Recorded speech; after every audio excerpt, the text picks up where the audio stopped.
Terima kasih Roh Kudus. Jamah hati kami Tuhan. Kami percaya Tuhan. Dua tiga orang berkumpul dalam nama-Mu Kau hadir.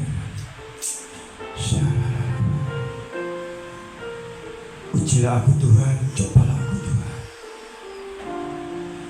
Tuhan, terima kasih. Uji aku Tuhan, hatiku.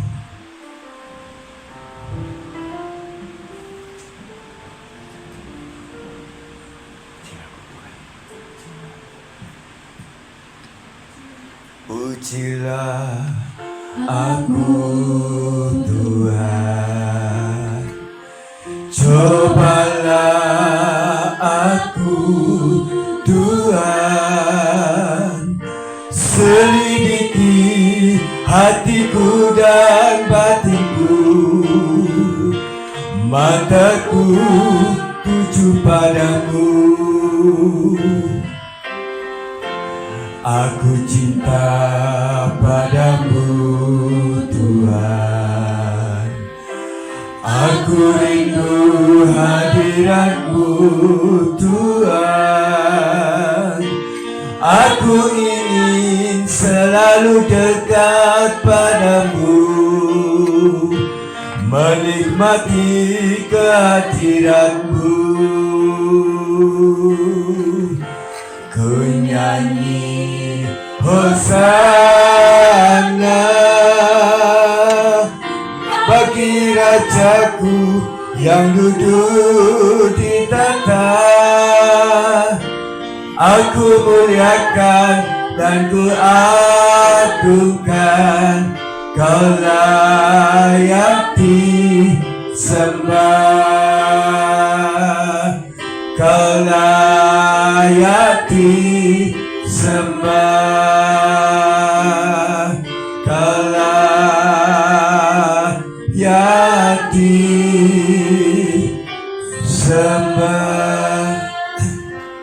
Tuhan Yesus, pagi ini Tuhan, kami mau belajar firman-Mu tentang meninggikan yang rendah hati dalam roh. Kami tahu Tuhan, berikan kami Tuhan, untuk kami memiliki hati humble Tuhan. Tuhan, sembunyikan nama-Mu di belakang salib. Biarlah segala pujian, segala kemuliaan kami kembalikan untuk Engkau Tuhan Yesus. Sebab Tuhan Yesus saja yang layak menerimanya. Yang siap untuk mendengar firman Tuhan berkata, amin.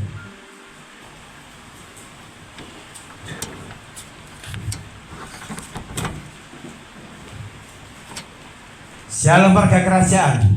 Kita percaya hari ini kita memasuki hari terakhir bulan Juni. Kita lihat tahun depan, bulan depan adalah bulan Juli. Kita percaya kita akan menerima berkat anugerah baru, terutama untuk GPI Rock Cita. Amin saudara.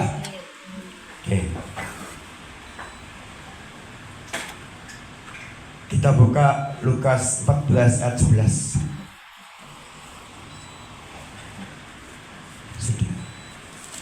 Lukas 14 ayat 11.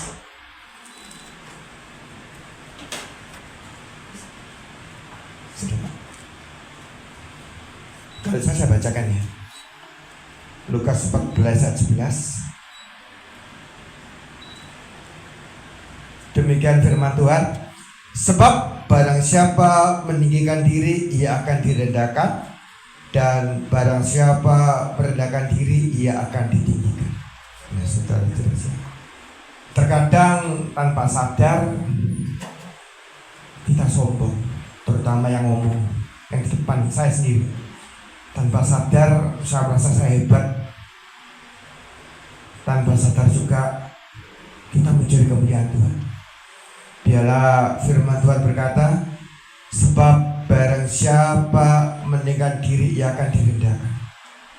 Nah saudara, kita belajar hari ini, kita sebagai warga kerajaan kita belajar untuk kita merendahkan diri di hadapan Tuhan, karena Tuhan adalah pemilik alam semesta. Tanpa Tuhan kita nggak ada apa-apanya. Ada 5 penghalang dikala kita memiliki kerendahan hati. Yang pertama apa? Kesombongan, saudara. Kita baca di dalam Yakobus 4 ayat 6. Bisa dong dibaca. Yakobus 4 ayat 6.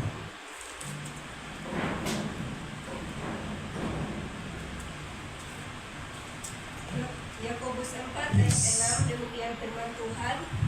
Tetapi kasih karunia yang dianugerahkannya kepada kita lebih besar daripada itu. Karena itu ia katakan, Allah menentang orang yang congkak, tetapi mengasihani orang yang rendah. Amin. Tetapi kasih karunia yang dianugerahnya kepada kita lebih besar daripada itu. Karena itu ia katakan, Allah menentang orang yang congkak. Sudah jelas. Kita sadar kita hidup saat ini adalah pemberian Tuhan. Tidak ada manusia yang kebal. Sama bersaksi ketika saya waktu kemarin itu jatuh dari kendaraan, saya mikirin Tuhan.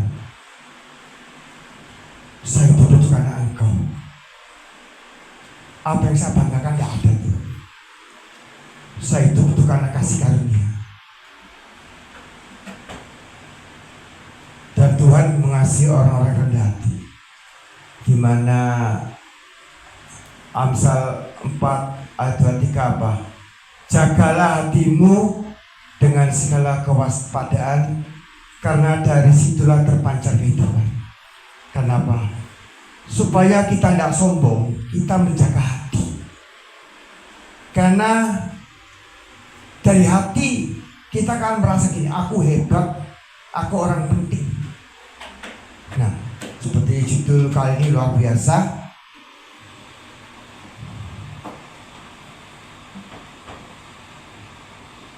Allah meninggikan orang yang rendah hati dalam roh. Nah, jelas ya.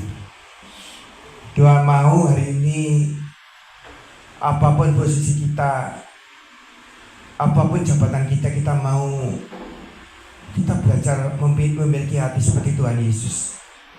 Walaupun dia sebagai Tuhan, dia rela mengosongkan dirinya untuk menjadi serupa dengan manusia, untuk melayani dan menebus dosa kita, saudara.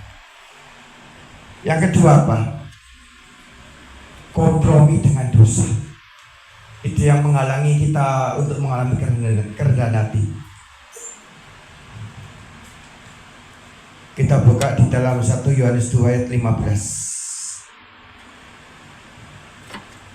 1 Yohanes 2 ayat 15. Demikian firman Tuhan. Janganlah kamu mengasihi dunia dan apa yang ada di dalamnya. Jikalau orang mengasihi dunia, maka kasih akan Bapa tidak ada di dalam orang itu. Yang saudara jelas ya.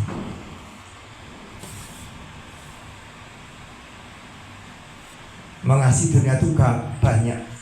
Mungkin hobi kita, mungkin bakat kita.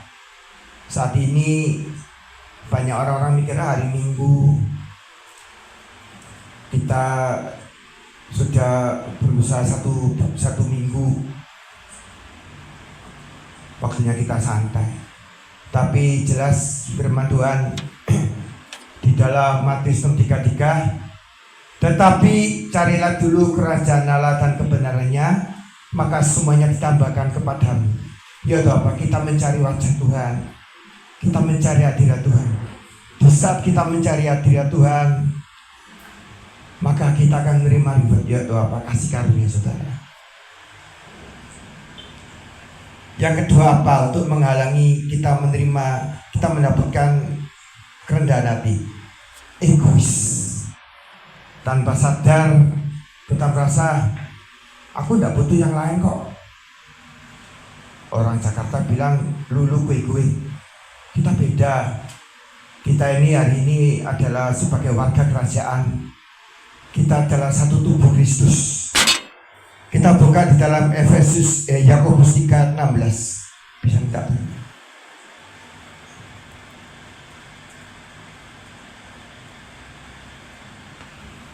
Yakobus 3:16. Yakobus 3 ayat yang ke-16.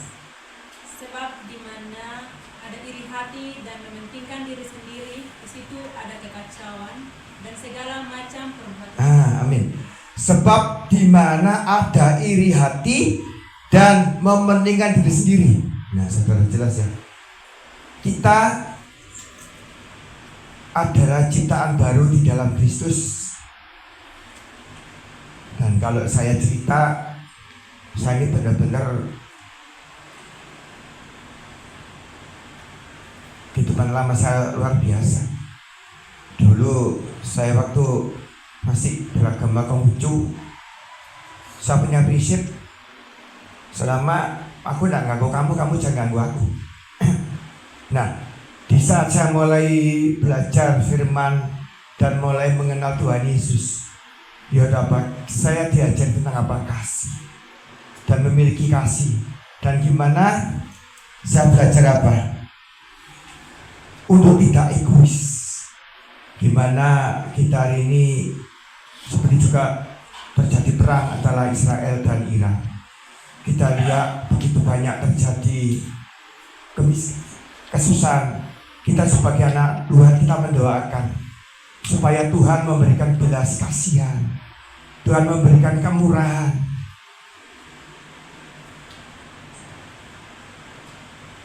Kita adalah anak-anak terang. Mari kita berdoa untuk jiwa-jiwa orang-orang mungkin saat ini mengalami kesusahan. Kita belajar untuk tidak egois. Mungkin secara finansial kita tidak bisa membantu, tetapi apa? Melalui doa kita doakan jiwa-jiwa ini.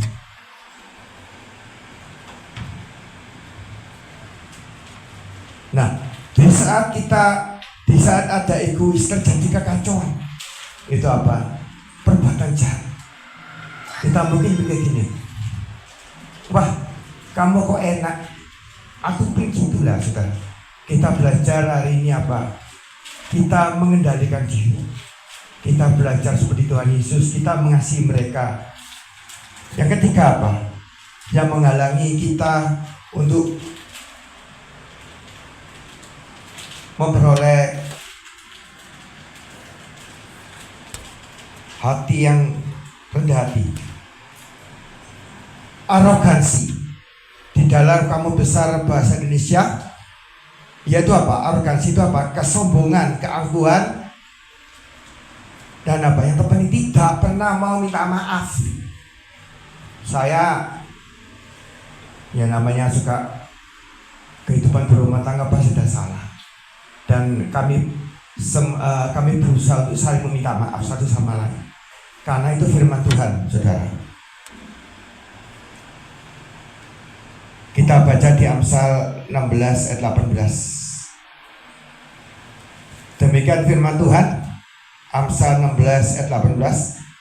Kecongkaan mendahului kehancuran, dan tinggi hati mendahului kejatuhan. Nah, congkak itu dalam pengertian itu angkuh, merasa hebat, merasa aku paling mampu. Kalau nggak ada aku, kamu nggak bisa apa-apa. Di dalam usaha atau di dalam organisasi apapun, jika ada orang-orang congkak, pasti hancur, apalagi dalam rumah tangga. Kita belajar saat ini memiliki hati Kristus, memiliki kerendahan hati, saudara. Yang keempat apa? Cinta akan uang. Bukan berarti kita nggak boleh kaya, saudara. Kita boleh kaya, tapi kita tidak boleh terikat dengan kekayaan. Tolong dibacakan 1 Timotius 6 ayat 10. penghalang untuk mendapatkan kerendahan hati. 1 Timotius 6 ayat 10.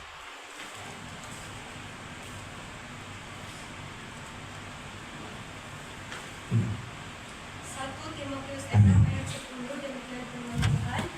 Karena akar segala kejahatan ialah cinta uang, sebab oleh memburu uanglah beberapa orang telah menyimpang dari iman dan menyiksa Amin. dirinya dengan berbagai bentuk. Amin. Karena akar segala kejahatan ialah cinta akan uang, sebab oleh memburu uanglah beberapa orang telah menyimpang dari iman.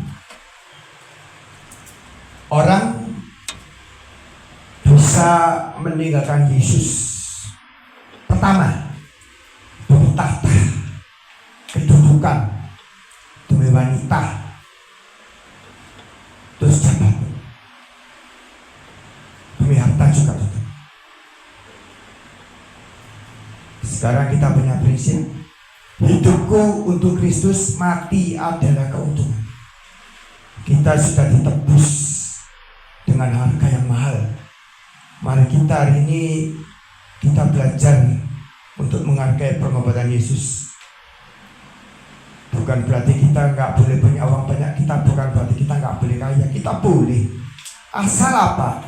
Hati kita tidak terikat dengan uang, tetapi hati kita tetap bersandar kepada Tuhan.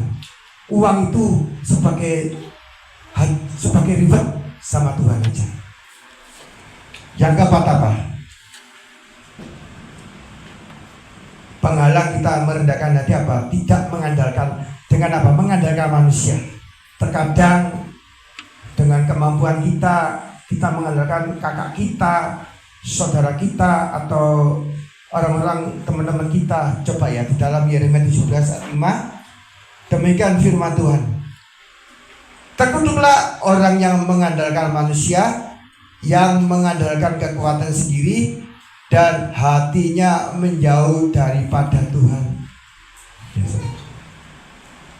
Orang kadang-kadang lupa di saat kita berada di atas. Seperti saya pribadi aja, saya awali dari nol. Sayang dulu, tak ngerti apa-apa, nggak bisa apa-apa. Tapi dengan kasih karunia Tuhan memberikan kesempatan. Tetapi kelemahan kita ialah apa? Sombong. Saya juga belajar gimana segala yang ada saat ini karena kasih karunia Tuhan, bukan karena saya hebat, saudara. Dan firman Tuhan dengan tegas, terkutuklah orang yang mengandalkan manusia, mengandalkan kekuatan. Dan di dalam Yeremia 17 ayat 7 apa? Diberkatilah orang yang mengandalkan Tuhan.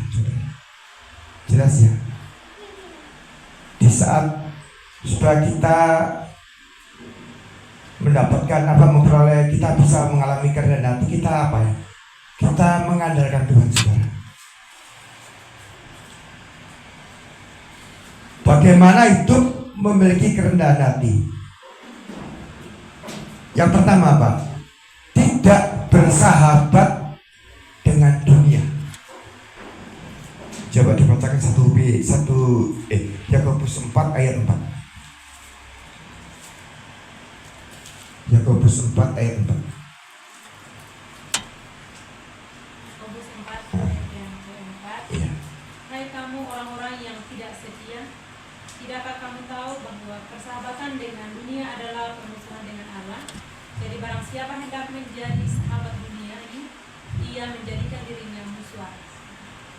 Hai kamu orang-orang yang tidak setia, tidakkah kamu tahu bahwa persahabatan dengan dunia adalah permusuhan dengan Allah? Saudara, hari ini dunia ada dua pilihan. Kita bersahabat dengan dunia, menentang kebenaran, atau kita berpegang pada kebenaran di musuh dunia. Nah, kita sudah lihat pengendapan Alkitab mengenai bangsa Israel dan bangsa Iran. Bangsa Iran di dalam buatan Alkitab itu bangsa Elam. Jelas itu ada di dalam Wahyu, ada di semuanya itu. Nah, kita tinggal pilih. Kita sebagai anak-anak Tuhan, kita dua pilihan hari ini. Kita berpegang pada dunia atau berpegang pada firman. Jika kita berpegang pada suara terbanyak, yaitu apa? Menentang kebenaran. Berarti apa? Kita menentang Tuhan. Kita menjadi musuh Allah. Kita nggak peduli berapa jumlahmu, berapa umurmu. Kita percaya kehidupan kita sebagai orang percaya, kita disertai Tuhan Yesus. Kita aman, walaupun kita nggak tahu situasi di depan, kita nggak ngerti. Tapi kita percaya bahwa di saat kita mengandalkan Tuhan, kita tidak bersahabat dengan dunia, kita menjadi sahabat Tuhan, kita akan dipimpin Tuhan luar biasa, saudara.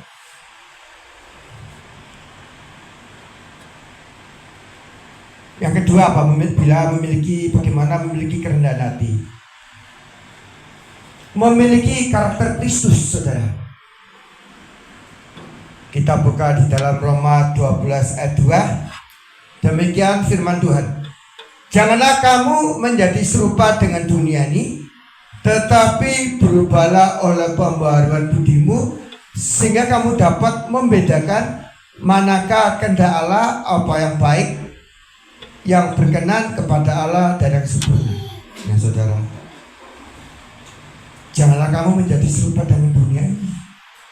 Dunia dengan hiruk pikuk kesenangan. Banyak anak-anak muda sekarang lebih memilih berria-ria, bersuka cita. Tetapi kita anak-anak Tuhan, kita hari ini lebih memilih apa? Mencari wajah Tuhan, mencari hadirat Tuhan, mencari perkenan Tuhan. Di saat kita mencari hadirat Tuhan, kita akan menemukan apa?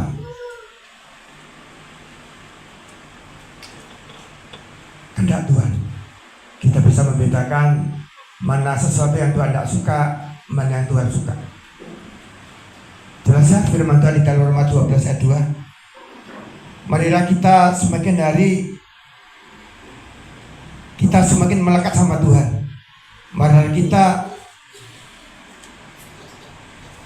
tidak menjadi serupa dengan dunia, tapi kita apa ya?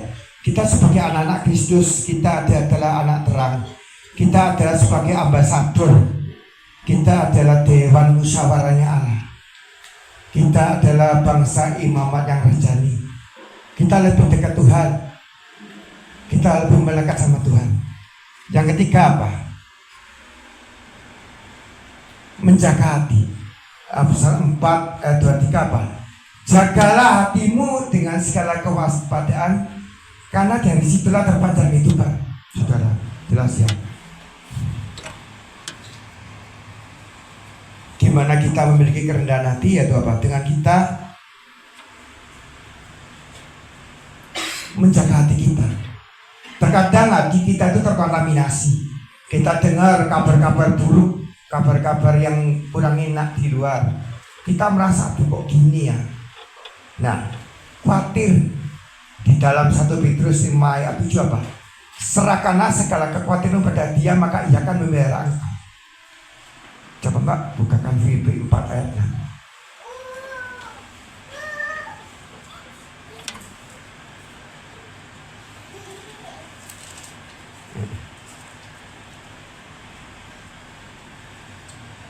Filipi 4 yang ke-6. Janganlah hendaknya kamu khawatir tentang apapun juga, tetapi nyatakanlah dalam segala hal keinginanmu kepada Allah dalam doa dan permohonan dengan ucapan. Amin. Orang khawatir bisa mempengaruhi hati kita. Kadang-kadang kita merasa gini, tuh kok gak ada perubahan. Nah, kalau kita khawatir, ending-endingnya kita ragu akan kuasa Tuhan. Tuhan gak lihat berapa lama kita jadi Kristen. Tuhan gak lihat berapa lama umurmu. Yang Tuhan mau seberapa umurmu, apa yang Tuhan sudah berbuat, pertolongan demi pertolongan.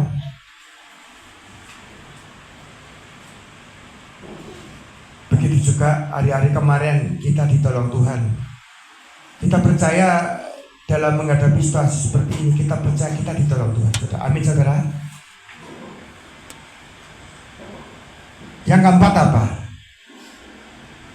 Supaya kita mengerti kehendak Allah. Supaya kita mengalami hati yang rendah hati apa? Supaya kita mengerti kehendak Allah apa? Efesus 5 ayat 17. Sebab itu janganlah kamu bodoh, tetapi usahakanlah supaya kamu mengerti kehendak Tuhan. Nah saudara, sekarang di dalam Mazmur 46 ayat 2, Allah itu bagi kita tempat perlindungan dan kekuatan, sebagai penolong dalam kesesakan sangat terbukti. Nah sudah benar ya. Jika kita mengerti kehendak Allah, kita percaya apapun kondisi kita, seperti juga di dalam Mazmur 46 ayat 2, Allah itu sebagai penolong. Kita gak usah takut hari apapun kondisi kita. Yang terpenting kita belajar, kita rendah hati, kita humble di hadapan Tuhan. Kita percaya di saat kita humble, kita mendapatkan pertolongan Tuhan. Yang selanjutnya apa? Kita mendahulukan perkara di atas. Kita nggak tahu dunia ini berapa lama, tapi kita belajar untuk mencari hal yang di atas. Di dalam Kolose 3 ayat 2, pikirkanlah perkara yang di atas, bukan yang di bumi. Matius 6:33, tetapi carilah dulu kerajaan Allah dan kebenarannya, maka semuanya akan ditambahkan kepadamu. Pikirkanlah perkara di atas. Kita tahu dunia ini tidak lama lagi. Seperti di Alkitab terjadi perang, kelaparan, apapun. Kita sadar di dunia ini kita itu hanya apa? Hanya mampir ngupi.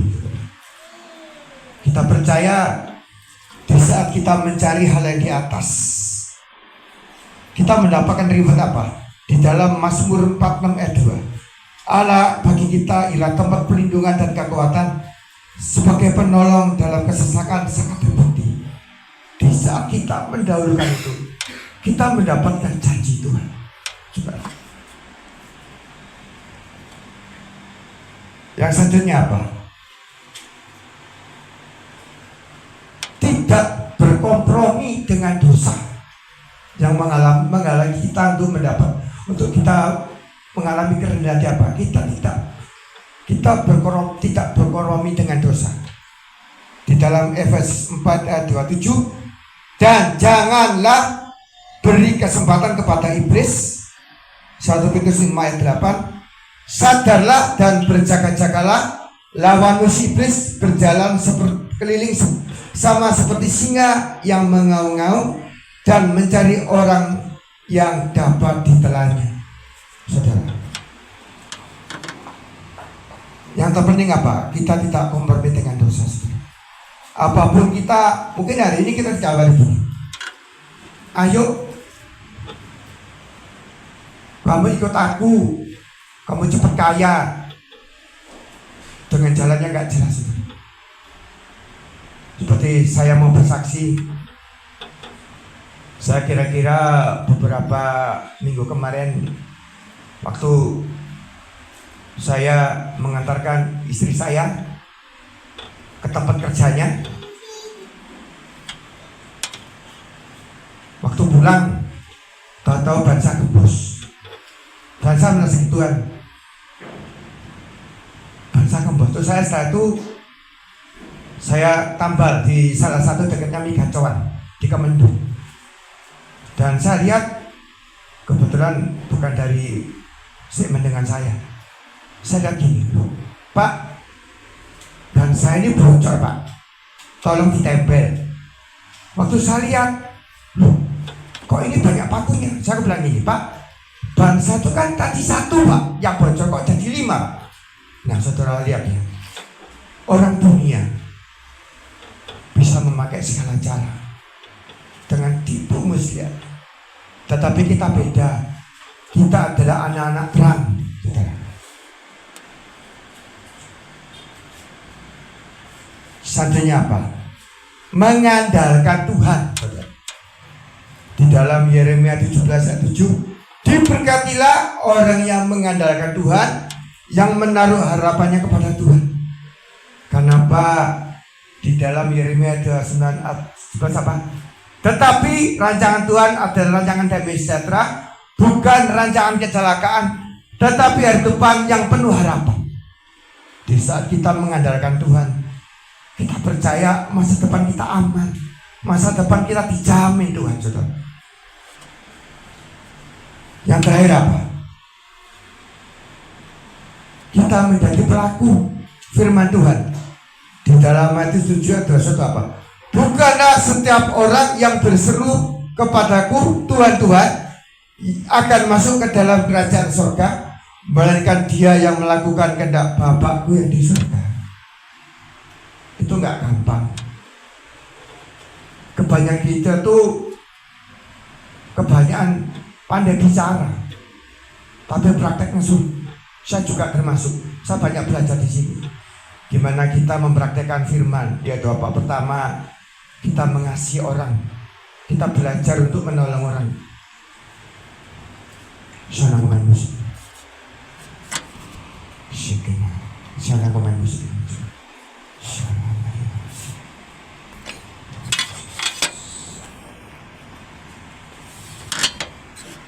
Kau tidak takut? Yesus. Sana mau ini.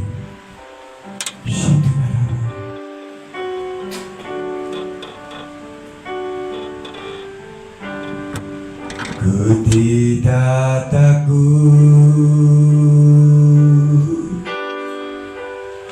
sebab Kau besertaku.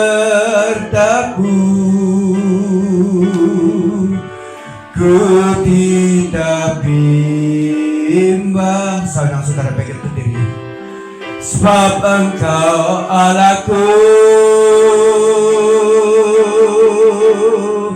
Engkau meneguhkanku, bahkan menolongku.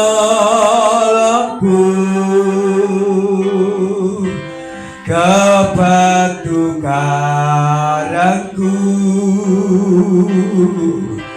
Yesus Tuhan. Yesus memegangku dengan tangan kananmu. Yesus memberiku kemenangan. Yesus memegangku dengan tangan kananmu. Kau batu karangku, Yesus Tuhan. Yesus memegangku. Yesus memegangku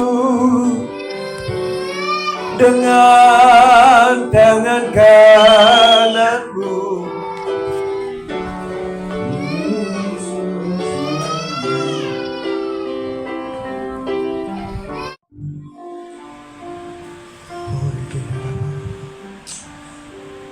Terima kasih Roh Kudus. Jamati kami Tuhan. Kami percaya Tuhan,